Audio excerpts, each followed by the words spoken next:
It is franchise tag season, and there are a ton of candidates out there that teams have to decide. Should they tag them, trade them, or let them walk? We're going to go over all of it on a Thursday edition of the Locked On NFL podcast. Let's roll. You are Locked On NFL, your daily NFL podcast. Part of the Locked On Podcast Network, your team every day.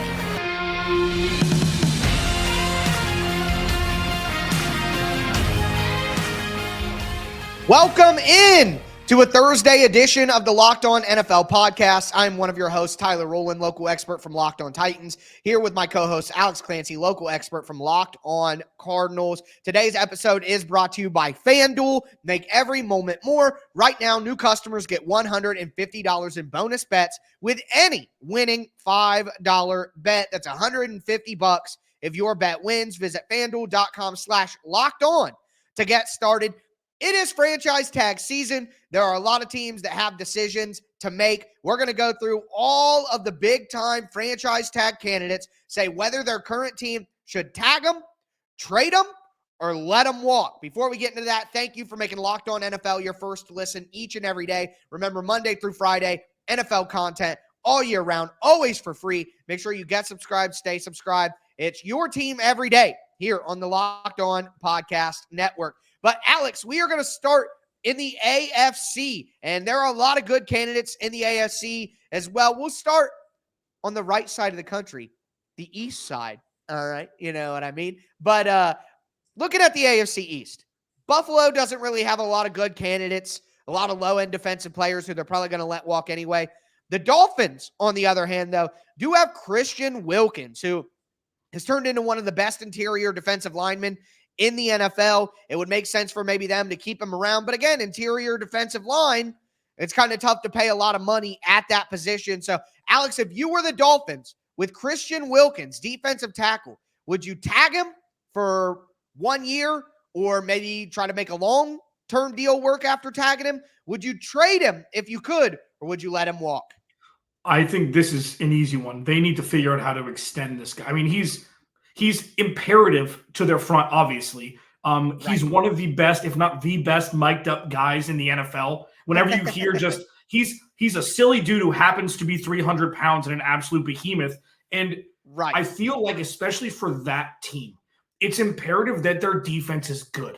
Okay, it allows their offense to work at the highest potential and be able to reach their ultimate potential, which is win the AFC East and win a damn playoff game when nobody thinks they're real when push comes to shove. Their defense is paramount, and I think they'd be fools to not just trade him. I mean, I think they tag him. They tag in an effort to find a long-term deal, in my opinion. Yeah. No, I'm with you. I think a long-term deal is the best thing to do that. Now, within the, we're doing tag, trade, let them walk, but within the tag option, there are some players who need to play on a 1-year deal, in my opinion. Yeah. There are some players who they need to get a long-term deal with, and Christian Wilkins is one. We'll go quick here with these two. I don't think that they're high-level players. Well, not that they're not high-level players, but just players that I think are really going to get the tag. You got Kyle Duggar from the New England Patriots, Bryce Huff from the New York Jets.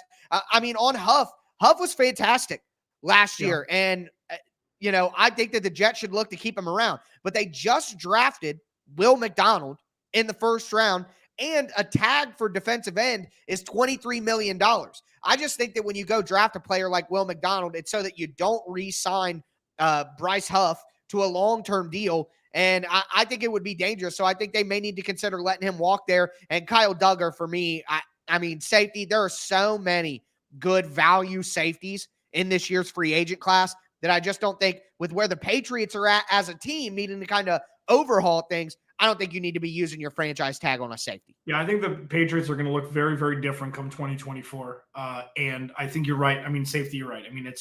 It's not a premium position. And then you have, with Huff, it's interesting. Like, do they want to bring back the camaraderie of the Jets that were powerhouse defensive-wise during the first quarter of the season last year and just have that be a strength and work on, they ain't paid him $23 million for next year. So that would be a extension or let him walk. I don't know if he's necessarily a trade target for any team. Neither is Duggar, obviously.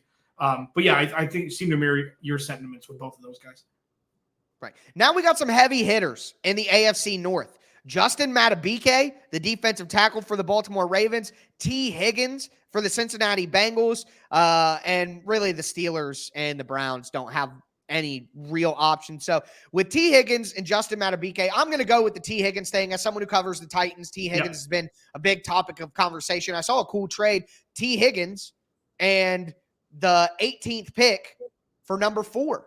With the Arizona Cardinals, Bengals and Cardinals linking up there. I think that would be interesting. But with Tee Higgins, I think this is a case where they need to tag Tee Higgins, but not extend him. At the end of the day, Joe Burrow's money is going to come due. Jamar Chase's money is going to come due. They just paid Orlando Brown. They need to keep the defense where it's at as well. But the Bengals deserve one more run with Joe Burrow healthy to see if they can get it done with that nasty trio of Chase, Higgins, and Burrow. So if I'm the Bengals, I'm giving Tee Higgins the tag, and I know there's going to be a lot of talk about trading him, but I wouldn't do it. I would just play him on the tag, $21 million, and run it back one more year before Tee Higgins leaves in free agency for good. It's wild. Like, we're seeing the wide receiver room now turn into the running back room, where it's like there are going to be 6 wide receivers drafted in the first round this year, if not more. Yeah. And there were that many last year. And it's not running backs being drafted that highly, because running backs were never drafted in the first round, really. Aside from Adrian Peterson, Todd Gurley, and then Jahmyr Gibbs, like it's fewer and far between. But it's looking like that. And Tyler, you and I were ahead of the curve with the wide receivers. With the wide receivers getting to this point where it's like it's going to be harder for wide receivers to get the contract with the team that drafted them. You're going to have to look at teams that need wide receiver help at that time to go take. Yeah, I would tag him with the outside of potentially trading him. I'm not exactly sure what his trade market is for a guy that wants a contract. I don't know if he's a wide receiver 1. We don't know that yet. Just because he's big and he makes incredible plays at times from the outside, it's like we don't know if he's a wide receiver 1 yet. So why would you give him wide receiver 1 money after trading for him? This isn't an A.J. Brown situation. No, I agree with you. I don't think he's the level of player of A.J. Brown, and with the games that he's missed 10 games in his 4 seasons, 5 last year. So I think there's risk there, and I think that's going to diminish what the Bengals could get in a trade, and that's why I think he's going to play on the franchise tag, and I think that's best for all parties. As for Madubuike, listen, the Ravens draft and develop guys all the time. Madubuike struggled at the beginning of his career and then blew up last year with 13 sacks. I just think the Ravens have the infrastructure where you don't pay a defensive tackle $20 million a year. They're going to get a nice compensatory pick off of Justin Madubuike. I think that's a perfect example of the type of guy that the Ravens let go, and then draft and develop somebody who could be just as good as him, and then let them go too in the coming year. So that's what I see there. Finally, in the AFC South here, you got Jonathan Grenard, the defensive end for the Houston Texans. I don't think that Grenard is a guy that you really need to tag, especially after trading up and going and getting Will Anderson. I don't think that's necessary, even though Grenard's a good player. And then you have Josh Allen, the edge rusher for the Jacksonville Jaguars, and Michael Pittman Jr. for the Indianapolis Colts. I mean, I gave my opinion on Grenard. I'll bust in here quickly and just say, and the Titans don't have anybody worth franchise tagging right now. Josh Allen, I think that the Jaguars need to find a way to get a long-term extension done with Josh Allen. 17.5 sacks. He is a top-tier pass rusher. And same thing with Michael Pittman. I think the Colts and the Jags need to get long-term deals done with these players, because Michael Pittman Jr. is a perfect fit with what they have going with Anthony Richardson. They need to get that done. Josh Allen as well. So tag him just to not let him hit free agency. But I think a long-term deal makes most sense for both of those players. Yeah, Josh Allen is like, Jacksonville needs an identity. Yes. They don't have one. They don't. And how sneaky. He went to Kentucky, right? How sneaky was that Josh Allen top 5 pick looking now in that draft? It's like, what are you doing drafting him at that spot? What are you doing? And then now, sometimes it takes a pass rusher at a premium position to learn to get better at the game, have a constant scheme, and have an offense that can actually produce, so they don't have to, save games on the defensive side of the ball. So I agree with that. Michael Pittman, I'm not as high on him as everybody else is. He was a target monster last year. Paris Campbell was a target monster the year before for Indy. I don't understand. Here's the thing. Michael Pittman, I would take Tee Higgins over Michael Pittman. I would take myriad wide receivers over Michael Pittman. Okay. So he's a bona fide wide receiver 2. He's the de facto wide receiver 1, but they run the ball so much that I don't like the offensive scheme with Shane Steichen. I don't really understand. So if with regarding to him, so it's like, do you just double down, you tag him with the extension, but that's a lot of money you're going to have to pay him. I think you might have to look at that. And I do want to jump back really quick before we pivot with Justin Madubuike. Like, first of all, I think he'd be fantastic for the Cardinals. So I hope they let him walk because his money isn't going to be nearly as much as a Chris Jones or somebody like that if they were to hit free agency. Like, this is his first big deal. He's going to average 18, 20 mil a year, which is a lot. But if you have a guy who is going to produce 80% of that at least every year, then I think it'll be worth it. But yeah, I think you're right. With Baltimore, they draft whoever they want. Everybody's good, and then they move on or they stay for the next 15 years. You know, it's not that I think that you're wrong about Madubuike and wanting him for the Cardinals. It's just in the Ravens situation, they've just shown too often that they're able to draft and develop and replace guys. So or bring in veterans who want to win. Exactly, on the cheap. And the only other guy that we didn't mention here in the AFC West is L'Jarius Sneed. I don't think that the Chiefs are going to tag Chris Jones, so that would pay him $32 million, and it would just hurt their cap space too much. Sneed would make some sense. It'd be like $18 million, a little over, but I just don't think the Chiefs are in a place where they can afford to give out a franchise tag and let guys play on that high of money. They need to get long-term extensions done with guys and lower that cap hit so they can move their money around. But with that being said, we got to talk NFC because there's a lot of players still to discuss. We're going to get into the NFC here in just a moment. Before we do, though, I do want to let you know that today's episode is brought to you by BetterHelp. All right. Sometimes we all need the opportunity to get something off our chest, big or small. Certain things can really start to get to you, and it's important to let that out, especially to someone who's unbiased on your life, which is why I sit down with Alex for 30 minutes every single week, and we have all these conversations and get things off our chest about the NFL. Now, therapy can be different for everyone, and I also recognize that a lot of people have bigger problems than NFL debate topics, so don't get me wrong there, but it's still important to get things off your chest every once in a while. If you're thinking about starting therapy, you have to give BetterHelp a try. It's entirely online. It's designed to be flexible. It's suited to your schedule. Make sure that you visit BetterHelp.com/lockedon to get 10% off your first month. That's BetterHelp, HELP.com/lockedon.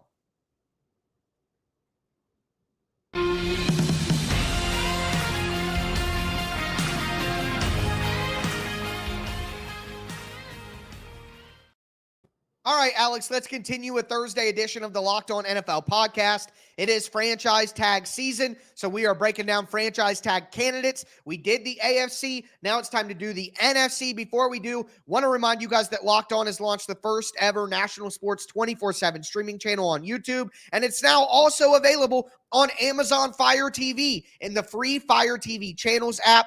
Locked On Sports Today is here for you 24/7, covering the top sports stories of the day with local experts from Locked On, plus all the national shows with coverage of every league, like Locked On NFL, for example. Find Locked On Sports Today, now available on the free Fire TV channels app. But Alex, diving right back in to tag, trade, or let them walk. You got the New York Giants in the AFC East with Saquon Barkley. All right, they tagged Saquon Barkley last year for $10.1 million. This year, it would be $12.1 million. Had some injuries, had a decent season, all of that.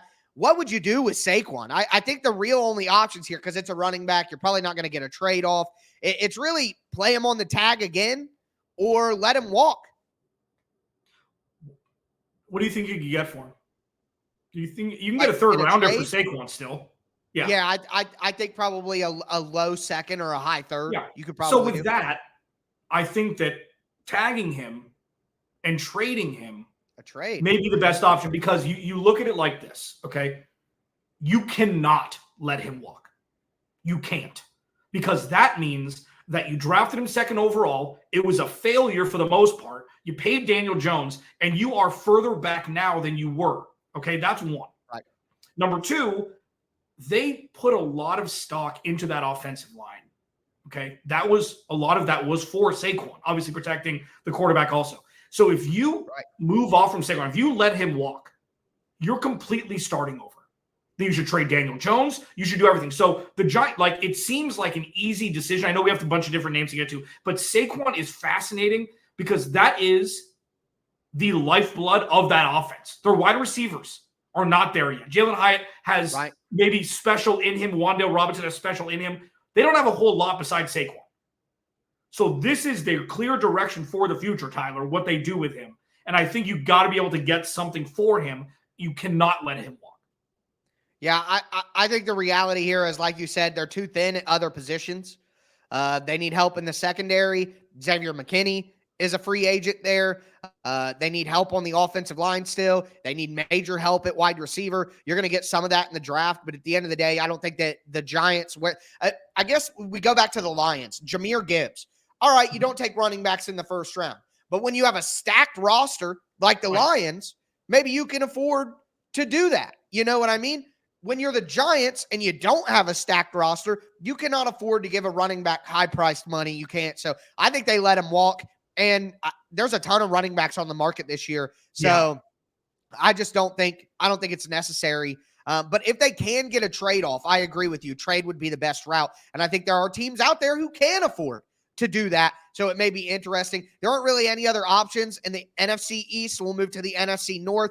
You have the Chicago Bears, which are really the only team that have a viable option. And it's Jalen Johnson. The cornerback had a great year last year, only 24 years old. I mean, the Bears have financial flexibility here. I think they have like $45 million in cap space. So his tag number is going to be like 20 million, 21 million, maybe 19 million, right around there. But I think they have to do that. And I think they need to get a long-term deal done with him. Jalen Johnson played excellent last year. And again, he's so young. He's going to be in his prime throughout the life of his next contract. So to me, this is a clear tag him and try to get a long-term deal done. Yeah. Move on. Exactly. There's right. That one's kind of cut and dry. Yeah. This one's interesting though. In the NFC South, not a lot of candidates out there, but in Carolina, Brian Burns. All right. He wants to be one of the highest paid edges in the NFL, had a little bit of a down season, but everybody did in Carolina. Would you, if you're Carolina and you need so much, all right, $23 million on the tag for Brian Burns, are you bringing him back? Are you letting him walk? What's your move with Burns? I would trade him. Yep. Tag him and trade him, whatever it is. Like, here's the thing. You have to realize rock bottom before you can do anything. And they need to get rid of everybody. Like, this is something where they've got a new coach. They got no picks they have no first-round pick this year. Like, this is the worst environment imaginable. That's my favorite old Wills of all time from Armageddon. Worst you can just say worst environment imaginable. Or scariest environment imaginable, whatever it is. You got to move off from them. And it sucks, but it's time this hard reset like the Cardinals just went through. That's something they have to do, and they can get a lot. Even though he's going to get paid a lot of money, there are so many teams that need a plug-and-play pass rusher off the edge that he will get his money. Carolina will get paid handsomely. I could see this as maybe like a draft day trade, picks this year to be able to allow Carolina to rebuild immediately instead of future draft capital.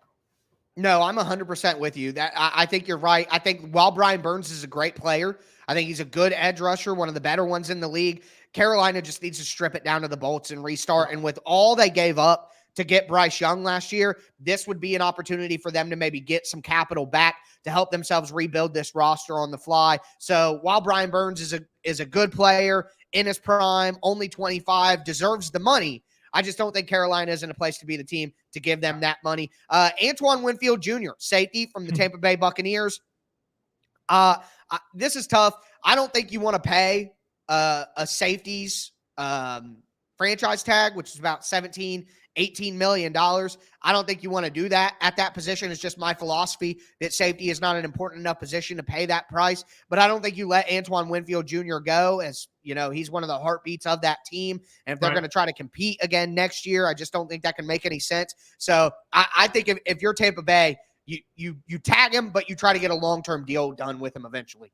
Yeah, I mean, I agree with that. And the same goes, I don't know if you're going to bring up Mike Evans or not, but I mean, like, it's the same. Like, we're going to find out what Tampa Bay's future plan is this offseason.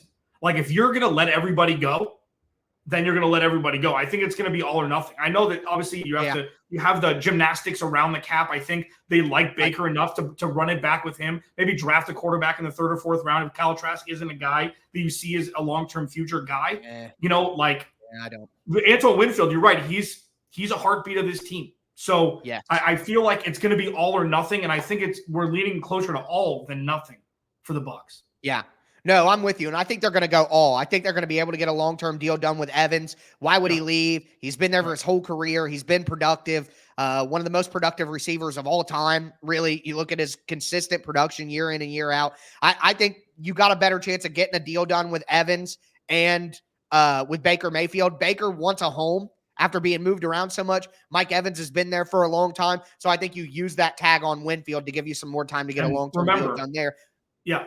One last thing. Florida, no state income tax. You don't have to pay their contract as big. No state income tax. Like, why would you leave no state income tax if you're Mike Evans and living in Florida and go somewhere else? Like, it doesn't make a whole lot of sense to me.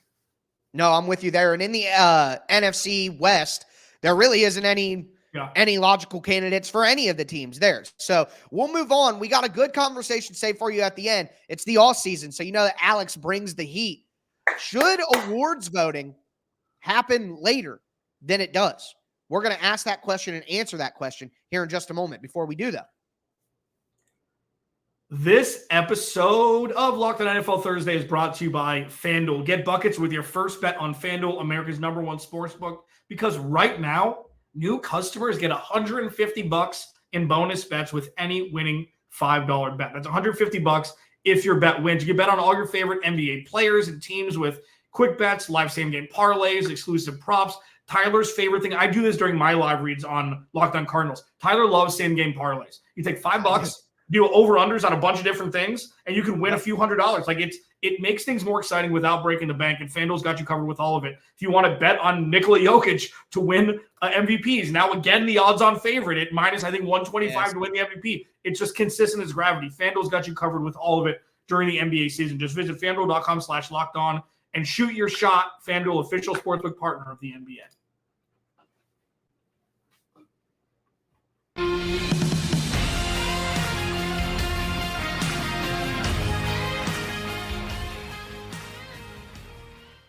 Tyler Rowland, Locked On NFL Thursday. Thanks for making Locked On NFL your first listen, free wherever you get your podcast and on YouTube, part of Locked On Podcast Network. Your team every day. Follow him at Tic Tac Titans on Twitter. Follow me at Clancy's Corner. Tyler, this conversation has been near and dear to my heart for the last decade, okay? Aside from, I haven't done my disclaimer on this show. You're going to think I'm a genius for the first time. Hyphenate the new league year. This NFL season carries over 2 years. If you ask me who won the Super Bowl, the 2021 Super Bowl, that was for the 2020 season. It doesn't line up. Every professional league that overlaps with 2 years has a hyphenated league year. Do it so we know who won the damn Super Bowl in what damn year. Thank you. I digress. Tyler, there's one thing that I've been wanting to discuss with you, and we haven't done it for a while. I do it on Twitter all the time. I think, and we make you think on this show, okay? I think that it should at least be discussed having league awards, year awards, have included in them the playoffs. And let me speak my piece, and then you're welcome to say that I'm wrong, which I'm thinking you're going to disagree with me. Now, I understand regular season awards. I understand that defensive players of the year aren't always on Super Bowl teams. I understand that MVPs don't win the Super Bowl every year. I get all of that. And I think it's doing the actual winner of that award a disservice by not including the most important time of every year. Okay? Kevin Stefanski lost to DeMeco Ryans. Kevin Stefanski, veteran-laden team, the best defense in football. DeMeco Ryans, rookie quarterback, rookie edge rusher, second-year guys in important positions. And he wins a game in the playoffs. I think he should have won Coach of the Year because of that. Lamar Jackson pooped the bed in the playoffs again. Right. Why do you give him the MVP if you can't win when it counts? Why do the regular season games matter only when it really matters in the playoffs? And some guys produce all the time. Some guys don't. The guys that don't still win MVPs. And I don't think it makes rational sense to not at least have a conversation to include it. I get what you're saying. There's obviously merit to that side of it. But to me, I think that slants things so heavily in favor of the teams that make the playoffs. And I think that there are people and players deserving of winning these awards football is the ultimate team game. All right. I think that your argument for that is stronger in basketball because one player can literally impact things way more. I think with football being the most team game, that these individual awards can't be but can't be influenced too much by team success. I think that, like, to me, I disagree. I still think that Kevin Stefanski should have won Coach of the Year over DeMeco Ryans. I think Joe Flacco, the injuries on the O-line, the injuries to Nick Chubb, having a new defensive coordinator. I know that they had talent, but I think that Houston has more talent than maybe people want to admit. I know that, they brought the best out of them with CJ Stroud. I get all that, but I just think that if there's a portion of the race that doesn't include all the racers, you can't let that impact the awards for the full race too much. So while I understand what you're saying, and I think that in basketball specifically, that would make a ton of sense. I think that would fit better. The nature of football, I think, makes that not the right way to go because there are people who deserve certain awards who maybe the playoff results would not help them. Like Nick Bosa lost in the Super Bowl, but he was absolutely insane for a lot of that game, especially in the NFC Championship game. I mean, they won that game, but at the end of the day, like, would he have won Defensive Player of the Year if it went to the Super Bowl because he played more games, he kept going, his team went further, even though I think Myles Garrett deserved it. Again, I don't think you're completely wrong, but I think the nature of football, I would rather just keep it to the regular season. Yeah, and it makes sense. And the player doesn't have to win the game to earn the award. What if they did awards for the playoffs? What if they did playoff awards instead of just Super Bowl MVP is the only? What if they did individual player awards for the playoffs as well? And then you would have, playoff defensive player of the year and playoff, I think playoff the coach of the scarcity, year. You could do that. Yeah, I think the scarcity of it, especially with contracts, like this is another thing that because it's so directly tied towards incentives and contracts and money to win these massive awards and all pro and things like that. Like I think giving out too many would dilute it, and it would have a much bigger ripple effect than just us seeing people get awards, right. Award night and things like that. Like if Lamar Jackson would have thrown for 2 touchdowns, 275 yards, and it would have been a field goal game, they were out of that game for the entire time against Chiefs. That was not they did nothing performance again by Lamar Jackson when it mattered. And this is not a direct bashing of just him. Like it's just year over year. It's like Aaron Rodgers wins a bunch of MVPs and completely craters in the playoffs, and he's still praised for it. It's like, at what point do you or the other side of this is don't make awards that important because they're not. They really have no direct correlative to winning. Aaron Rodgers winning, no, yeah, one of the worst playoff quarterbacks in the history of top-tier quarterbacks in football. Yeah, the big ones. So it's like, cool, MVP, awesome. Oh, MVP Aaron Rodgers, great. When it matters, where are we? And people are like, oh, that's stupid. Like, look at his body of work and all that stuff. I understand that. And the weight held in these awards, MVP, Defensive Player of the Year, Coach of the Year is more subjective because it depends on where the team started from and where they ended that year. Expectations are big in that. Either just say these awards don't matter that much because they really don't when it comes to truly determining who the best player is for every specific award.